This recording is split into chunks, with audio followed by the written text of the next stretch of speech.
Hello there my friends, it's been a really long time since I did a proper YouTube video, and even longer that I did one of my walking videos. And I was actually going into my Canva account because I'm half debating cancelling my my paid membership, claw back a little bit of dosh, spend on better things, but I decided against it. But in there is all of my back catalogue of thumbnails, and it's over a month actually since I've done one of my proper YouTube videos.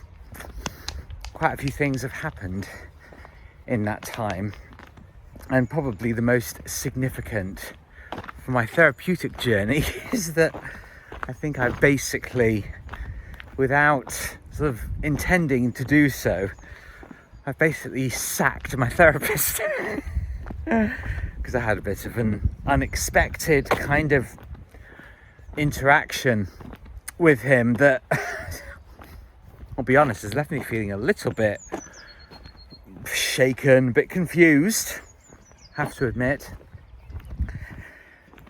But the truth is, when you start to look at a lot of people's behaviour, one of the big commonalities is how we're always trying to defer to other people to sort out our problems. And the better my life becomes is in direct relation to how much responsibility I take for myself and learn how to be more resilient and more decisive.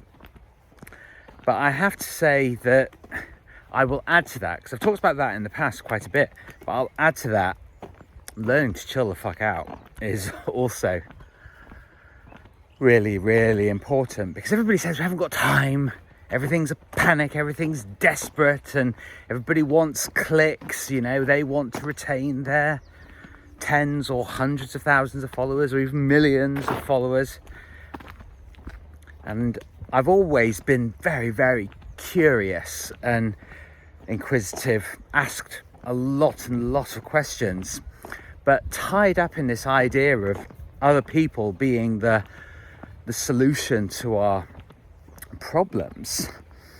Well, a big part of that is learning to understand what you are capable of, what you can do for yourself, and you know, what's not your business. Are you trying to answer questions that are inherently unanswerable?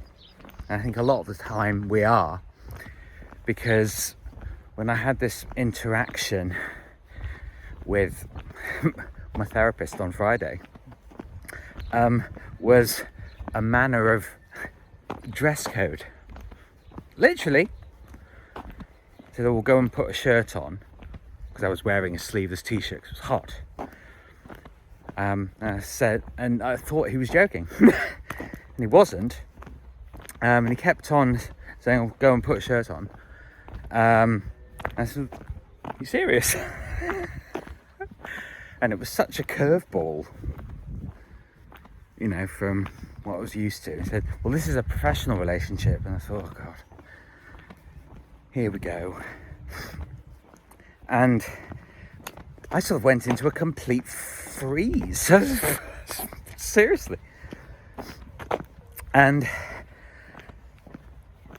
he started to try and explain the situation by referring to some other story, experience that he'd had, about how he'd met up with somebody and they'd appeared completely stark naked, no clothes. And I thought, well, I'm not naked, am I? Like, wearing clothes here. And in the aftermath, I thought, is he right? Is he wrong? I don't know. But anyway, because a therapeutic relationship isn't a professional relationship.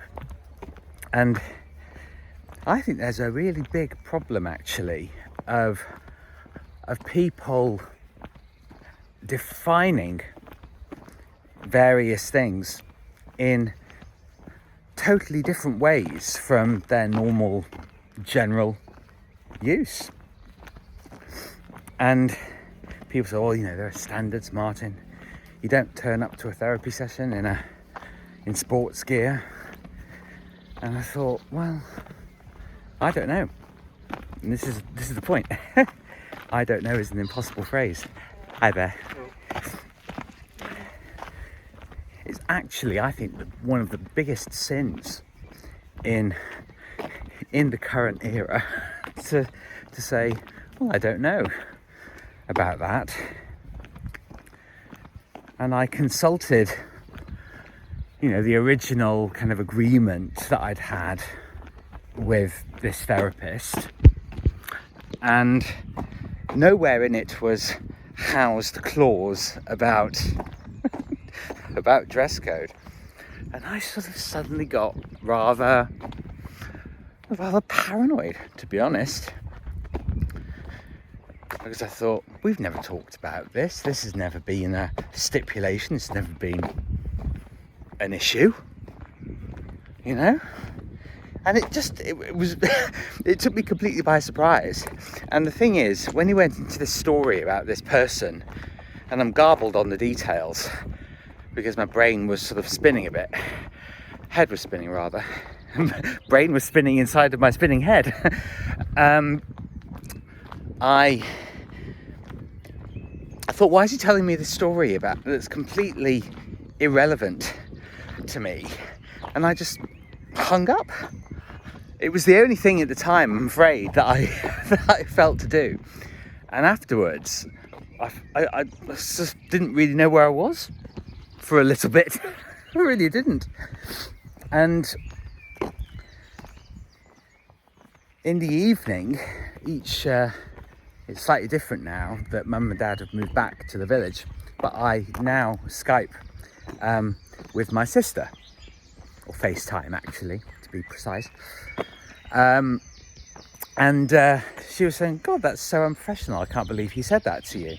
And part of me was thinking, yeah, that's right. And then another part of me was thinking, well, she's my sister and she's being her lovely, supportive self, as she's always been.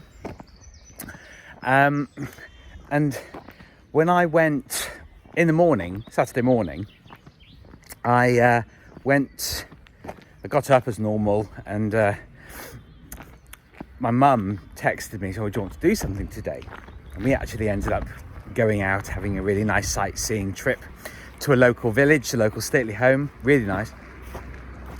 And my sister had explained to my parents what had happened, all the major details, which is handy, didn't have to go through the whole story. And both my parents said, well, I think he's had some sort of episode. Because, this was disproportionate. And I have to admit that when he was speaking to me, minutes, seconds even before I was speaking, his face was kind of bright red, like I'd committed some crime or something that was, revealing that I'd run over his dog. But it was genuinely, I said this to my mum, and it was genuinely a Jekyll and Hyde moment. And my mum did remark, it's like, well, the thing is, are you all right? Because this must be really disappointing and, upsetting, because you had such a good relationship with him. And, well, the thing is, Martin, maybe this reveals the kind of person that he really is, Don't cross a therapist with your dress. And how you are attired during said sessions.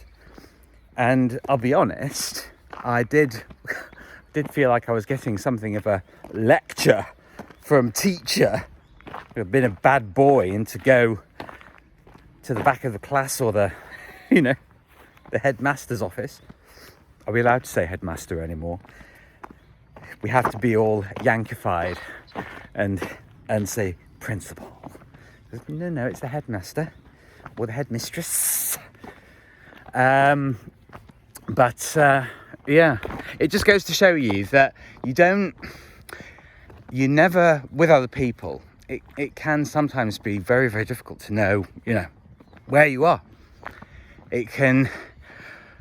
Things can seem absolutely fine and ticking along. My therapist tickled me. I'm going to sue. Ticking along nicely.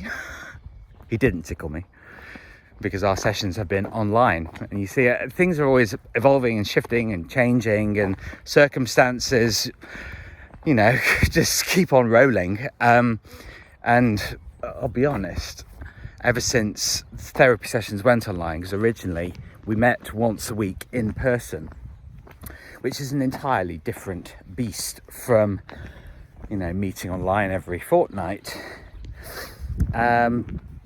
And I think that's what sort of allows, we're living worlds very, very virtually now. And it can feel so detached and inauthentic. And I think that does actually allow for quite a lot of, anomalous behaviour, not behaving in ways that we would in person. And I just sort of thought, can I be bothered to find another therapist? Do I have the energy to sort of do that at the moment? And to be honest, the answer is kind of no. Hi there. And it's I just said to my mum, I'm just going to read some books and watch podcasts, because it does sort of seem to be earlier. And a lot of people were saying, the thing is, Martin, I thought that you like therapy. And I said, well, because I do. I'm not a kind of totally anti-therapy person. But it does go to show that you never quite know what you're getting into. You never quite know what's going to lie ahead when you're trying different things out, when you're trying to sort yourself out. It can feel like a little bit of a never-ending quest for answers. And there's nothing in my vocabulary, nothing in my arsenal of knowledge that will be able to adequately explain why he behaved in such a off-kilter, radically different, and I'll be honest, quite shocking way. Disproportionate, that's the word that keeps coming up for me. But I've not done a YouTube video for a while, and it's not even because I haven't felt like it, but